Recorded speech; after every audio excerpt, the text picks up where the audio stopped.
When I was 10 years old, one of my older cousins gave me a microscope.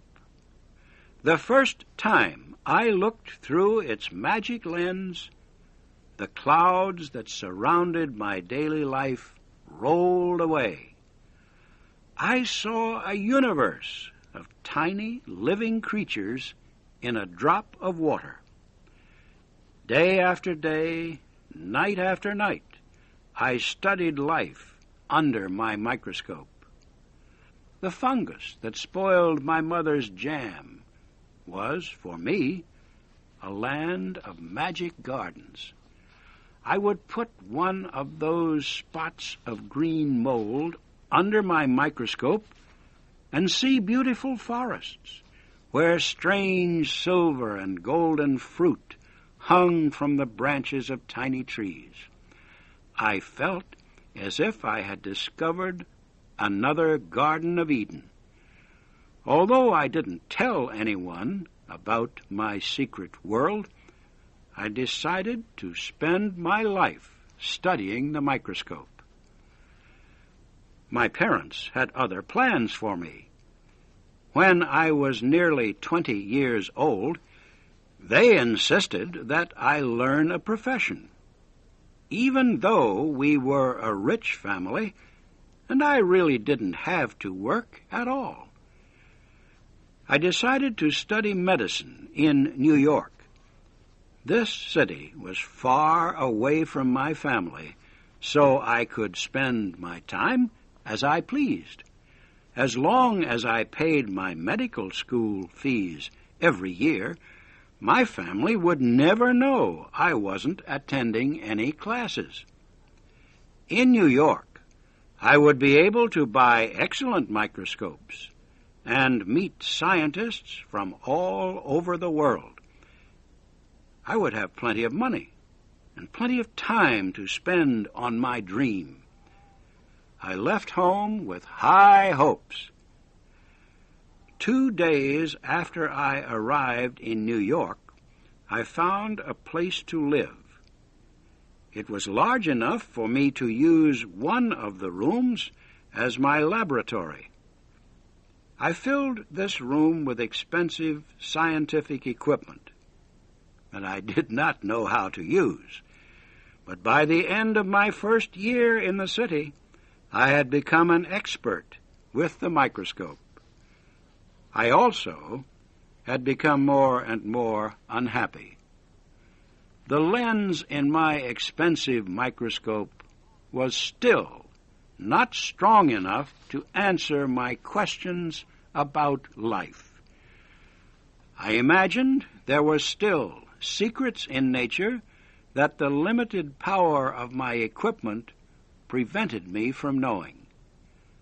I lay awake nights, wishing to find the perfect lens, an instrument of great magnifying power. Such a lens would permit me to see life in the smallest parts of its development. I was sure that a powerful lens like that could be built, and I spent my second year in New York trying to create it. I experimented with every kind of material. I tried simple glass, crystal, and even precious stones, but I always found myself back where I started. My parents were angry at the lack of progress in my medical studies. I had not gone to one class since arriving in New York. Also, I had spent a lot of money on my experiments. One day, while I was working in my laboratory, Jules Simon knocked at my door. He lived in the apartment just above mine. I knew he loved jewelry, expensive clothing, and good living. There was something mysterious about him, too. He always had something to sell, a painting, a rare statue, an expensive pair of lamps. I never understood why Simon did this. He didn't seem to need the money. He had many friends among the best families of New York. Simon was very excited as he came into my laboratory. "Oh, my dear fellow," he gasped, "I have just seen the most amazing thing in the world." He told me he had gone to visit a woman who had strange, magical powers. She could speak to the dead and read the minds of the living. To test her, Simon had written some questions about himself on a piece of paper. The woman, Madame Vulpes, had answered all of the questions correctly. Hearing about this woman gave me an idea. Perhaps she would be able to help me discover the secret of the perfect lens. 2 days later, I went to her house. Madame Vulpes was an ugly woman with sharp, cruel eyes. She didn't say a word to me when she opened the door, but took me right into her living room. We sat down at a large, round table, and she spoke. "What do you want from me?" "I want to speak to a person who died many years before I was born." "Put your hands on the table." We sat there for several minutes. The room grew darker and darker, but Madame Vulpes did not turn on any lights. I began to feel a little silly. Then I felt a series of violent knocks. They shook the table, the back of my chair, the floor under my feet, and even the windows. Madame Vulpes smiled. "They are very strong tonight. You are lucky. They want you to write down the name of the spirit you wish to talk to." I tore a piece of paper out of my notebook and wrote down a name. I didn't show it to Madame Vulpes. After a moment, Madame Vulpes' hand began to shake so hard the table moved. She said a spirit was now holding her hand and would write me a message. I gave her paper and a pencil. She wrote something and gave the paper to me. The message read, "I am here. Question me." It was signed Leeuwenhoek. I couldn't believe my eyes. The name was the same one I had written on my piece of paper. I was sure that an ignorant woman like Madame Vulpes would not know who Leeuwenhoek was. Why would she know the name of the man who invented the microscope? Quickly, I wrote a question on another piece of paper. How can I create the perfect lens? Leeuwenhoek wrote back, "Find a diamond of 140 carats. Give it a strong electrical charge. The electricity will change the diamond's atoms. From that stone you can form the perfect lens."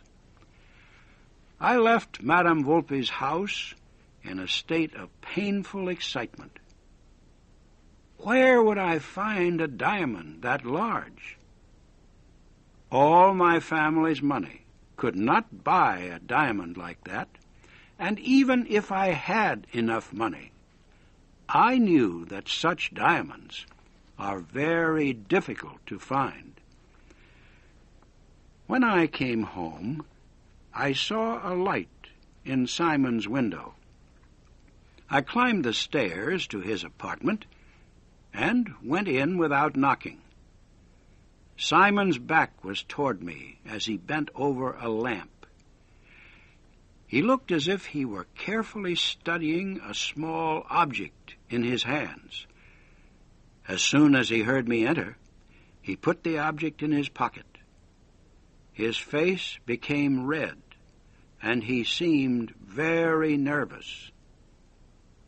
"What are you looking at?" I asked. Simon didn't answer me.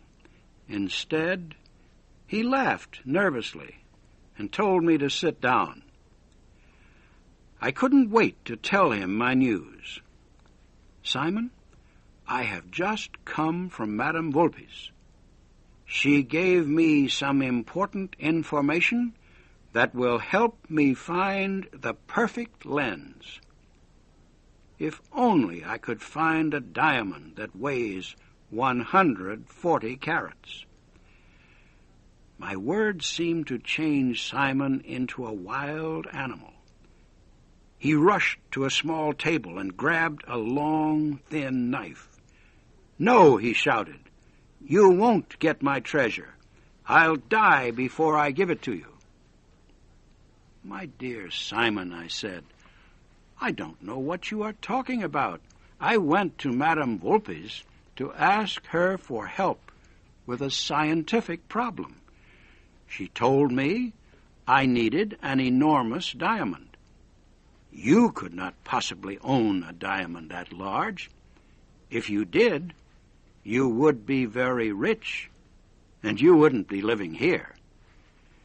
He stared at me for a second, and then he laughed and apologized. "Simon," I suggested, "let us drink some wine and forget all this. I have 2 bottles downstairs in my apartment. What do you think?" "I like your idea," he said. I brought the wine to his apartment, and we began to drink. By the time we had finished the first bottle, Simon was very sleepy and very drunk. I felt as calm as ever, for I believed that I knew Simon's secret. When I was a child, someone gave me a microscope. I spent hours looking through that microscope, exploring nature's tiny secrets. As I grew up, I became more interested in my microscope than in people. When I was 20 years old, my parents sent me to New York City to study medicine. I never went to any of my classes. Instead, I spent all my time and a lot of my money trying to build the perfect microscope. I wanted to make a powerful lens that would let me see even the smallest parts of life. But all my experiments failed. Then, one day, I met a young man who lived in the apartment above mine. Jules Simon told me about a woman who could speak to the dead. When I visited Madame Volpe's, she let me speak to the spirit of the man who invented the microscope. The spirit of Anton Leeuwenhoek told me how to make a perfect lens from a diamond of 140 carats. But where could I find a diamond that big? When I returned home, I went to Simon's apartment. He was surprised to see me and tried to hide a small object in his pocket. I wanted to discover what it was, so I brought 2 bottles of wine to his apartment. We began to drink. By the time we had finished the first bottle, Simon was very drunk. "Simon, I know you have a secret. Why don't you tell me about it?" Something in my voice must have made him feel safe. He made me promise to keep his secret. Then he took a small box from his pocket. When he opened it, I saw a large diamond, shaped like a rose. A pure white light seemed to come from deep inside the diamond. Simon told me he had stolen the diamond from a man in South America. He said it weighed exactly 140 carats. Excitement shook my body. I could not believe my luck. On the same evening that the spirit of Leeuwenhoek tells me the secret of the perfect lens, I find the diamond I need to create it. I decided to steal Simon's treasure. I sat across the table from him as he drank another glass of wine. I knew I could not simply steal the diamond. Simon would call the police. There was only one way to get the diamond. I had to kill Simon. Everything I needed to murder Simon was right there in his apartment. A bottle full of sleeping powder was on a table near his bed. A long, thin knife lay on the table. Simon was so busy looking at his diamond that I was able to put the drug in his glass quite easily. He fell asleep in 15 minutes. I put his diamond in my pocket and carried Simon to the bed. I wanted to make the police think Simon had killed himself. I picked up Simon's long, thin knife and stared down at him. I tried to imagine exactly how the knife would enter Simon's heart if he were holding the knife himself. I pushed the knife deep into his heart. I heard a sound come from his throat, like the bursting of a large bubble. His body moved, and his right hand grabbed the handle of the knife. He must have died immediately. I washed our glasses and took the 2 wine bottles away with me. I left the lights on, closed the door, and went back to my apartment. Simon's death was not discovered until 3 o'clock the next day. One of the neighbors knocked at his door, and when there was no answer, she called the police. They discovered Simon's body on the bed. The police questioned everyone, but they did not learn the truth. The police finally decided Jules Simon had killed himself, and soon everyone forgot about him. I had committed the perfect crime. For 3 months after Simon's death, I worked day and night on my diamond lens. At last, the lens was done. My hands shook as I put a drop of water on a piece of glass. Carefully, I added some oil to the water to prevent it from drying. I turned on a strong light under the glass and looked through the diamond lens. For a moment, I saw nothing in that drop of water, and then I saw a pure white light. Carefully, I moved the lens of my microscope closer to the drop of water. Slowly, the white light began to change. It began to form shapes. I could see clouds and wonderful trees and flowers. These plants were the most unusual colors, bright reds, greens, purples, as well as silver and gold. The branches of these trees moved slowly in a soft wind. Everywhere I looked, I could see fruits and flowers of 1,000 different colors. How strange, I thought, that this beautiful place has no animal life in it. Then I saw something moving slowly among the brightly colored trees and bushes. The branches of a purple and silver bush were gently pushed aside, and there, before my eye, stood the most beautiful woman I had ever seen. She was perfect. Pink skin, large blue eyes, and long golden hair that fell over her shoulders to her knees. She stepped away from the rainbow-colored trees. Like a flower, floating on water, she drifted through the air. Watching her move was like listening to the sound of tiny bells ringing in the wind. She went to the rainbow-colored trees and looked up at one of them. The tree moved one of its branches that was full of fruit. It lowered the branch to her, and she took one of the fruits. She turned it in her tiny hands and began to eat.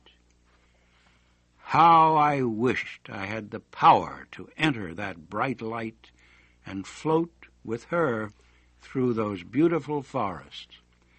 Suddenly, I realized I had fallen in love with this tiny creature. I loved someone who would never love me back, someone who was a prisoner in a drop of water. I ran out of the room, threw myself on my bed, and cried till I fell asleep. Day after day, I returned to my microscope to watch her. I never left my apartment. I rarely even ate or slept. One day, as usual, I went to my microscope, ready to watch my love. She was there, but a terrible change had taken place.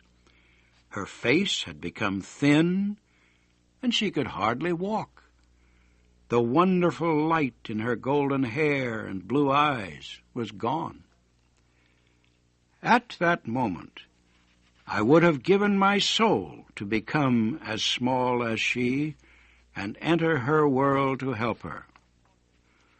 What was causing her to be so sick? She seemed in great pain. I watched her for hours, helpless and alone with my breaking heart. She grew weaker and weaker. The forest also was changing. The trees were losing their wonderful colors. Suddenly, I realized I had not looked at the drop of water for several days. I had looked into it with the microscope, but not at it. As soon as I looked at the glass under the microscope, I understood the horrible truth. I had forgotten to add more oil to the drop of water to stop it from drying. The drop of water had disappeared. I rushed again to look through the lens. The rainbow forests were all gone. My love lay in a spot of weak light. Her pink body was dried and wrinkled. Her eyes were black as dust. Slowly, she disappeared forever. I fainted and woke many hours later on pieces of my microscope. I had fallen on it when I fainted. My mind was as broken as the diamond lens.